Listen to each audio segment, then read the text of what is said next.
Welcome to a tale where the line between courage and survival blurs, set against the vast, unforgiving expanse of the Arctic Ocean. Imagine this: a quiet morning on the sea, the kind that lulls you into thinking all is well, until the unexpected strikes with a force that shakes not just the boat, but the very core of those aboard. Today we journey alongside Tanner, Mallory, and Jacob, three men bound by friendship and the perilous trade of fishing in one of the harshest environments on Earth. But what begins as an ordinary day quickly spirals into an unforgettable ordeal that will test their limits, challenge their resolve, and leave them face to face with both nature's fury and its fragile beauty. Stay with me because this is a story you won't want to miss. Let's dive in. Tanner knew what he was getting himself into. After all, sailing through the treacherous stretches of Arctic Ocean was one of the most dangerous jobs in the world, but even that knowledge had not prepared him for what was to come.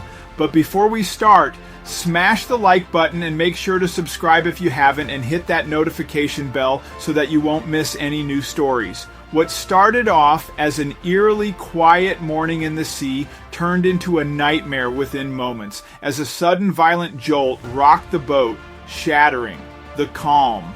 Mallory's instincts kicked in, his seasoned hands steadying the wheel.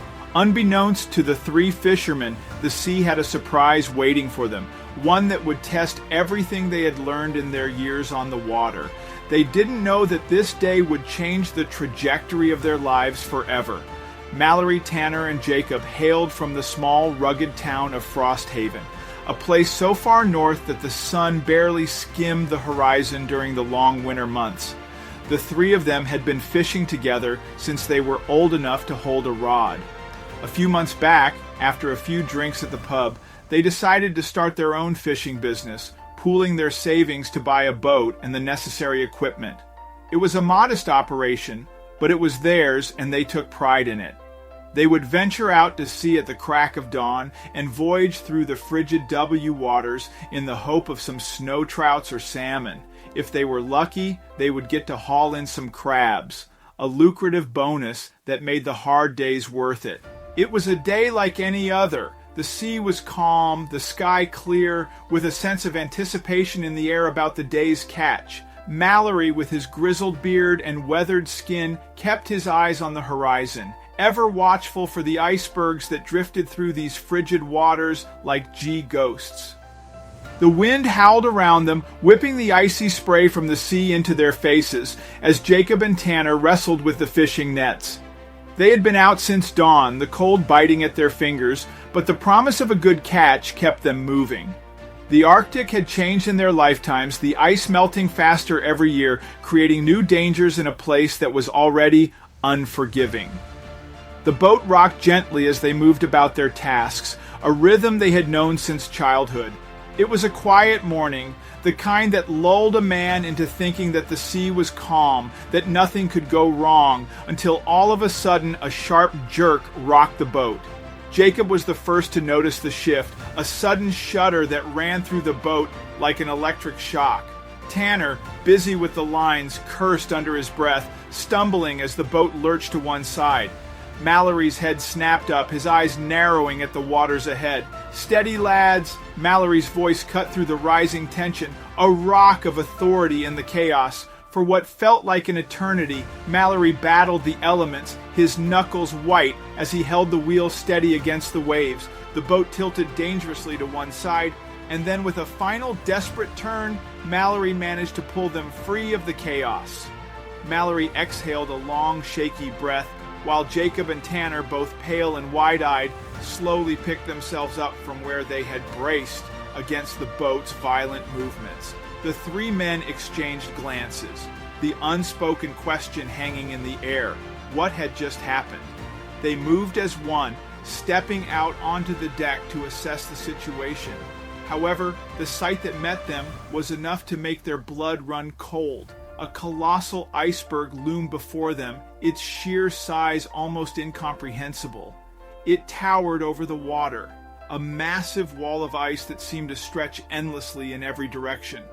The iceberg was easily as large as Frosthaven itself. The sheer size of it made the three men thank heaven for being safe and sound as they stared in awe at the iceberg. Something caught Jacob's eye at the far edge of the ice, just where it began to slope down towards the water. Something was moving. He squinted, his breath catching in his throat as he tried to make out the shape. Tanner adjusted the binoculars, his pulse quickening as he focused on the distant shape. The figure was small, moving slowly across the ice, barely visible against the blinding white of the iceberg. His mind raced with possibilities. Was it a seal? With a shar intake of breath, he lowered the binoculars and turned to the others, his voice tinged with disbelief. It's a polar bear cub, stranded on the ice. The three men stood in stunned silence, their eyes locked on the tiny, shivering form of the polar bear cub. The sight of the helpless animal, so small and fragile against the vast expanse of ice, awakened something in them, an urge to help, to save this Inuk life from a cruel fate. "We can't just leave it there," Jacob said, his voice thick with emotion. The others nodded, the decision made without a word. They would rescue the cub no matter the risk. Mallory, ever the cautious one, took the helm again, carefully steering the boat closer to the iceberg. As they navigated through the icy maze, their eyes never left the small figure on the ice. When they drew nearer, the full scale of the iceberg became even more daunting. Its towering walls of ice stretched far above the deck of their boat. The cub was perched high up on a ledge, its tiny body trembling with fear. The gap between the ice and the boat was too wide, too dangerous for the cub to attempt to jump. The reality of the situation hit them like a punch to the gut. How were they going to reach it? "This isn't going to be easy," Mailer muttered. Jacob's brow furrowed in concern as he studied the iceberg. "We can't just leave it," Tanner said, determination hardening in his voice. He looked around the boat, his mind working quickly.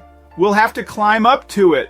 Mallory and Jacob exchanged worried glances. "That's insane, Tanner," Mallory said, his voice laced with concern.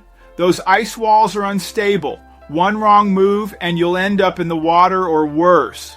Jacob nodded in agreement, his expression tense, but Tanner was already moving, gathering fishing gear and ropes. His face set in grim resolve, his hands moved with purpose as he began fashioning a makeshift ice axe, tying the ropes to a couple of sturdy fishing hooks. With that, Tanner stepped onto the ice, testing his weight before committing to the climb.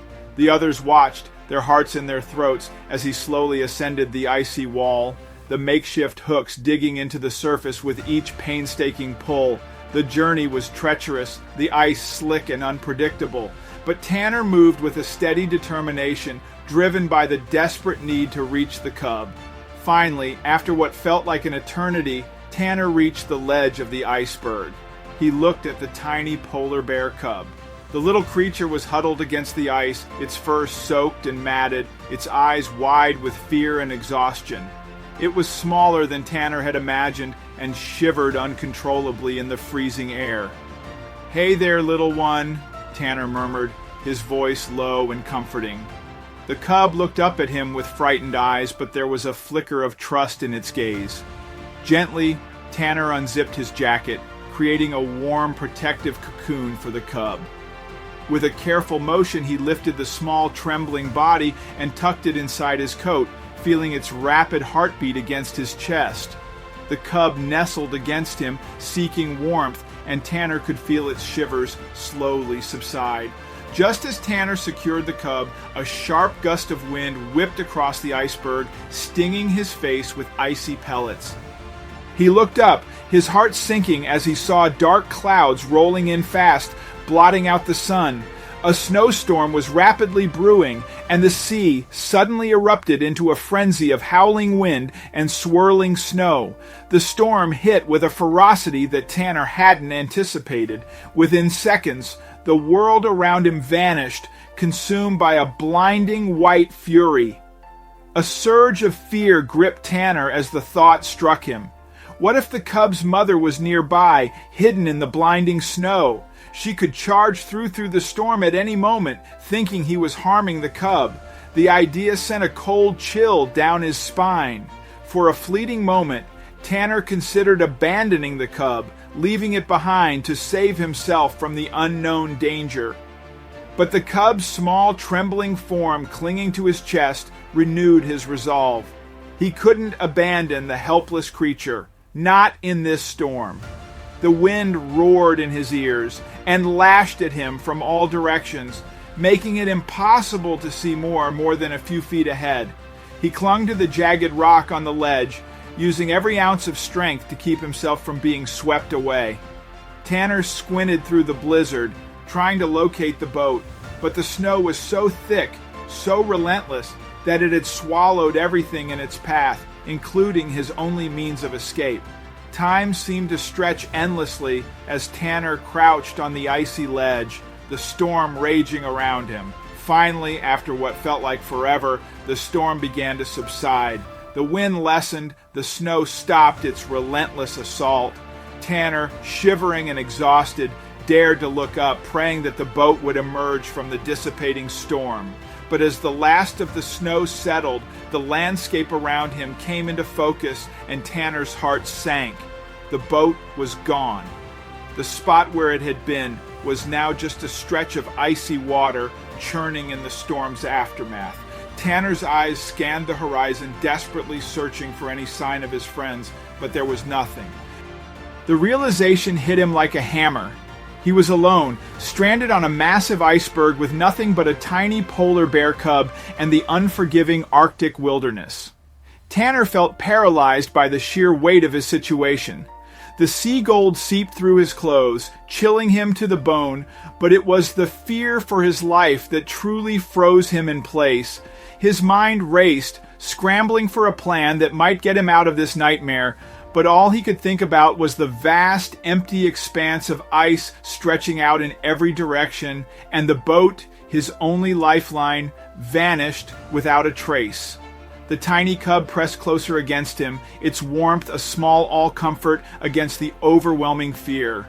Tanner squeezed his eyes shut, forcing himself to take slow, deep breaths.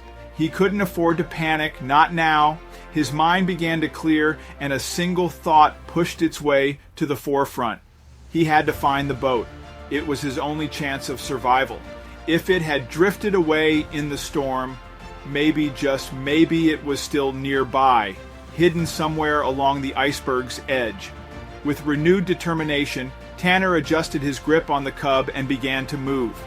He walked along the edge of the iceberg, scanning the horizon with desperate eyes, hoping against hope that the boat would reappear, that he would see Mallory and Jacob waving at him from a distance.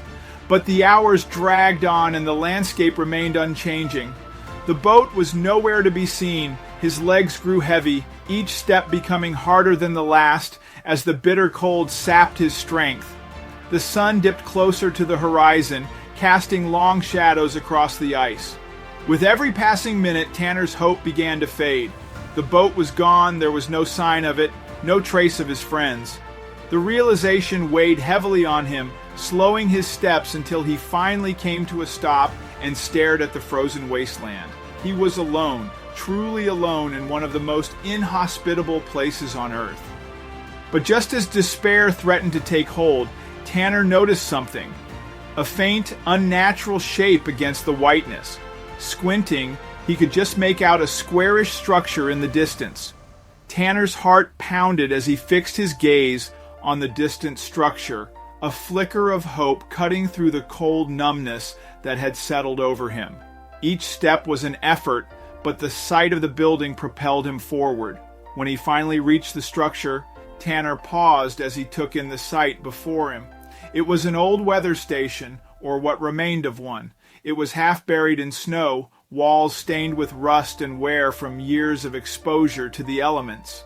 Tanner hesitated for a moment, the eerie silence pressing in on him as he considered what might within.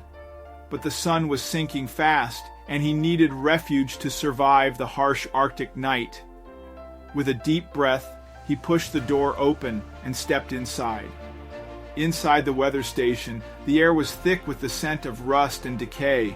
The dim light filtering through the frost-covered windows revealed a space that had long been forgotten. Old rusted machinery lined the walls, their once gleaming surfaces now dulled by years of neglect. Tanner's breath hung in the air as he took in the scene. This place was a tomb, but it was also his only chance at surviving the night. The cold gwed at his bones, and Tanner knew he had to find something to keep himself and the cub warm. His eyes landed on a pile of old tarps in the corner, stiff from the cold but still serviceable. Wrapping the tarp around himself and the cub, Tanner felt a small measure of warmth, though it was nowhere near enough to ward off the biting cold entirely. His eyelids drooped as he huddled against the wall, the sound of his own heartbeat loud in his ears. The day events had drained him, and now, in the relative safety of the weather station, he felt the fatigue crashing down like a wave. Just as he began to drift into a restless half-sleep, something caught his attention, a faint, almost imperceptible sound that seemed out of place in the silent room. At first, Tanner dismissed it as the wind or perhaps his tired mind playing tricks on him. But as the seconds ticked by, the sound persisted, a low, steady static, like the faint hum of an old radio struggling to pick up a signal. Tanner's heart began to race, his pulse quickening as he strained to listen. Was he imagining it? After all, there was no one here but him and the cub, but the static grew louder, cutting through the silence with an eerie persistence that set his nerves on edge. Tanner sat up, his body tense with hope and fear. Maybe he can find a functioning radio here. Tanner's eyes swept across the room, searching for anything that could be causing the sound. And then he saw it, a door at the far end of the room, partially concealed by shadows. Tanner hesitated for a moment at the threshold, his hand resting on the door handle as the static grew louder. He took a deep breath, steeling himself before pulling the door open. To his surprise, it revealed a narrow staircase descending into darkness. Carefully, Tanner started down the stairs, each step creaking underfoot. His heart pounded in his chest, as with every step, but the thought of a working radio, a lifeline to the outside world, pushed him forward. The static grew louder as he descended, and Tanner realized it was coming from directly below him. The staircase ended in a small, dimly lit basement, the walls lined with old rusting equipment and shelves piled high with forgotten supplies. And then in the dim light of the basement, Tanner saw him, a man, hag-ed and unkempt, standing near a battered radio set. The man's clothes were filthy, worn from years of use, and his face was covered in a thick, unruly beard. His eyes were wide with shock, his skin pale and gaunt as if he hadn't seen sunlight in years. For a moment, the two of them just stared at each other, neither able to process the reality of the situation.